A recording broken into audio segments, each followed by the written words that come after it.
ये नगर पालिका का चुनाव है जो कि पार्टीगत लोग नहीं देखते हैं। ना इससे किसी की सरकार बननी है और ना किसी की सरकार। जनता महमूद हुसैन को प्यार करती है, जनता महमूद हुसैन पर विश्वास जानती है और सीधा सीधा जवाब है। और जनता पूरी तरह पक्ष में है। और हम ये चुनाव समाजवादी पार्टी के ऊपर आरोपों की बात है तो आरोप लगते हैं, हम बर्दाश्त करते हैं क्योंकि हम सिर्फ और सिर्फ विकास करते हैं। उनका व्यवहार बहुत ही अच्छा है, सीधे हैं, सरल हैं, अच्छे स्वभाव के हैं। तो हर जनता में ये मैसेज है। जिले की बलिया नगर पालिका के उपचुनाव की सरगर्मियों का दौर जारी है। ऐसे में कहीं न कहीं समाजवादी पार्टी के प्रत्याशियों की बढ़त दिखाई दे रही है और लगातार जनता का समर्थन मिलता दिखाई दे रहा है। आज पहुंचा हूं प्रत्याशी महमूद हुसैन के कार्यालय पर, जहां पर आज समाजवादी पार्टी के वो पदाधिकारी मौजूद हैं जिन्होंने कहीं न कहीं समाजवादी पार्टी की ओर से बेहतर कार्य करने की कोशिश की है और विकास कार्यों में पूरी तरीके से सहभागिता की। आज मैं उनसे बात करूंगा कि आखिर किस नजर से इस चुनाव को देखते हैं, आखिर किस तरीके से प्रत्याशी का सपोर्ट करते हैं। जी बहुत स्वागत है आपका फेसबुक में। और आप थोड़ा सा परिचय देकर बताइए किस तरीके से आप सपोर्ट कर रहे हैं, कौन मुद्दों को लेकर चुनाव लड़ा रहे हैं।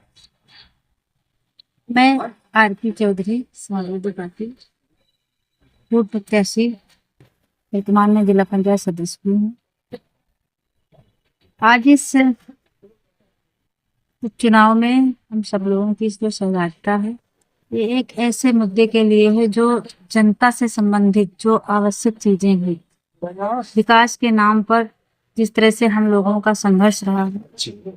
समाजवादी पार्टी हमेशा संघर्षशील रही है और भाजपा जिन मुद्दों से भटका रही है, हम लोग जमीन पर उतरकर विकास के मुद्दों पर काम करते हैं और हम लोगों की पूरी कोशिश है कि जिस तरह से पूर्व में हमारे रहे चेयरमैन साहब महमूद जी ने जो विकास किया है पलिया में, लोगों में वो चर्चा है और पुनः उन्हें फिर से चेयरमैन बनाने के लिए जो यहाँ पलिया की पब्लिक है पूरी तरह से एकजुट होकर उनके साथ खड़ी। चलिए बहुत शुक्रिया। और लगातार देख रहे हैं कहीं ना कहीं महमूद हुसैन खान जो प्रत्याशी उनको जो प्रत्याशी बना गए, कहीं ना कहीं नगरवासियों का सपोर्ट मिलता दिखाई दे रहा है। मेरे साथ एक और पदाधिकारी तृप्ति अवस्थी जी मौजूद है। मैं उनसे भी बात करना चाहूंगा कि आखिर जो चुनाव लड़ा जा रहा है, किन मुद्दों को लेकर, क्या विकास को लेकर पलिया में कोई कार्य होंगे। क्योंकि मैं तृप्ति अवस्थी, समाजवादी महिला सभा की राष्ट्रीय महासचिव हूँ और आज हम सब लोग यहाँ पर चुनाव में हैं। लगातार दिन पर दिन चुनाव बहुत बेहतरीन होता जा रहा है और सच्चाई यही है कि विरोधी इस बात को अच्छी तरीके से जानते हैं कि वो चुनाव में नहीं है। और ये नगर पालिका का चुनाव है जो कि पार्टीगत लोग नहीं देखते हैं। ना इससे किसी की सरकार बननी है और ना किसी की सरकार गिरनी है। तो निश्चित तौर पर ये आपकी अपनी व्यक्तिगत छवि का चुनाव है जो आपने अपनी इमेज बनाई है जनता के बीच में। जनता महमूद हुसैन को प्यार करती है, जनता महमूद हुसैन पर विश्वास करती है और उन्हें विश्वास है कि 100% अगर चेयरमैन फिर से जो पिछली बार चूक गए थे, क्योंकि बहुत बड़ा मुद्दा भी है, मैं शायद मैं बोल दूं इस बात के लिए जो कि बोला जाता है। आपको पता होगा कि जिनके निधन के बाद ये उपचुनाव हो रहा है, यहाँ पर बीफ के लाइसेंस भी दिए गए थे।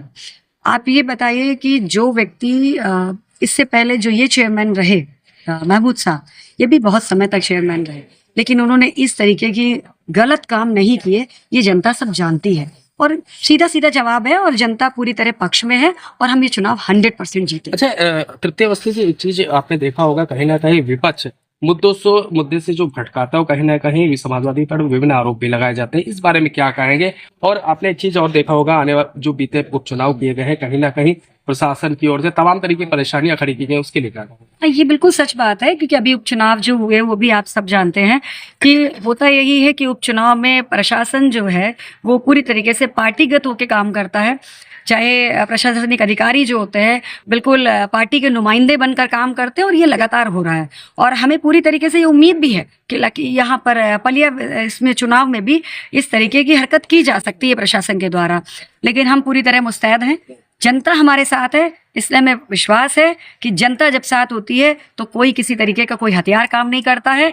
और जहाँ तक समाजवादी पार्टी के ऊपर आरोपों की बात है तो आरोप लगते हैं, हम बर्दाश्त करते हैं क्योंकि हम सिर्फ और सिर्फ विकास करते हैं। अखिलेश जी ने 12 से 17 की सरकार में जो काम किए हैं वो पिछली पिछली कितनी भी सरकारों ने और आज वर्तमान सरकार जो पुराने हमारे किए हुए कामों का फीता आज भी काट रही है। इससे मुझे विश्वास है कि हमारे नेता ने जो काम किया है उन्हीं के पद चिन्हों पर हम सब भी चलते हैं और महमूद हुसैन दोबारा चेयरमैन बनेंगे और बेहतरीन काम करेंगे। चलिए, बहुत शुक्रिया हमसे। और हमारे साथ मैलानी की पूर्व चेयरमैन अनीता यादव जी है, मैं उनसे भी बात करूंगा और आखिर वो चेयरमैन रह चुकी है तो इस चेयरमैनी को किस नज़र से देखती है ये मैं जानना चाहूँगा। मैं अनीता यादव यहाँ से पूर्व प्रत्याशी भी 17 में रही थी, तो चेयरमैन मैलानी से हूँ। देखिए, एक चुनाव ये व्यक्ति बेस पे होता है। जो हमारे कैंडिडेट हैं महमूद हुसैन जी, उनका व्यवहार बहुत ही अच्छा है, सीधे हैं, सरल हैं, अच्छे स्वभाव के हैं। तो हर जनता में ये मैसेज है, ये ठेकेदार और दलालों का चुनाव नहीं है, ये अच्छे और भले इंसान का चुनाव है। तो हमें कहीं से कोई डाउट नहीं है, हम चुनाव में कामयाबी पाएंगे और बहुत अच्छी कामयाबी पाएंगे। अच्छा, एक चीज और भी है, मैंने यहाँ पर देखा है जो प्रत्याशी विपक्षी हैं लगातार ये आरोप लगा रहे कि महमूद हुसैन खान ने अभी तक कोई विकास कार्य नहीं किया बलिया में। इसके बारे में क्या है? और मुझे जहां तक याद है 1995 में जब नगर पालिका घोषित हुई तो चेयरमैन महमूद हुसैन खान को प्रत्याशी बनाया गया था और कई ऐसे वर्क किए थे। क्या कहेंगे इस पर? मतलब देखिए, मैं बता दूं आपको, हमारे जो नेता हैं राष्ट्रीय अध्यक्ष जी, उन्होंने भी विकास किया था। उस विकास को भी हम नहीं जनता में बता पाए, न जनता में हम लोग ये डोल पीटते हैं कि हमने कर दिया। यही महमूद जी का काम है कि विकास तो पूरी पलिया में उन्होंने कराया है। दूसरे को 2-2.5 साल या 5 साल ये एक टर्न मिलाया, अदर टाइम पे जो विकास है पलिया का वो महमूद साहब का ही है। किसी कोने से उठा के देख लीजिए, काम उन्होंने किया है। बस इतनी कमी है कि समाजवादी जो है अपना प्रचार प्रसार नहीं करते, फेसबुक मीडिया पे वायरल नहीं रहते। ये लोग ना करते हुए भी फेसबुक और मीडिया पे वायरल होकर अपना काम दिखा देते हैं कि हमने किया है। हमारे किए हुए कामों के फीता ये भाजपा सरकार काट रही है। चले, क्या बात कही है आपने। सोशल मीडिया का जो दौर चला है उस दौर से विपक्षी लगातार फायदा उठाने की कोशिश करते हैं, लेकिन अब जो उपचुनाव हो रहा है इसमें यही देखना दिलचस्प होगा कि जीत का सेहरा पहनकर कौन नगर पालिका में पहुंचेगा और आखिर विकास के जो वादे किए जा रहे हैं उन वादों पर कौन कितना खरा उतरेगा, ये देखने वाली बात होगी। एफएस न्यूज के लिए हमारे सहयोगी सुभान रजा के साथ फारूक हुसैन, लखीमपुर खीरी।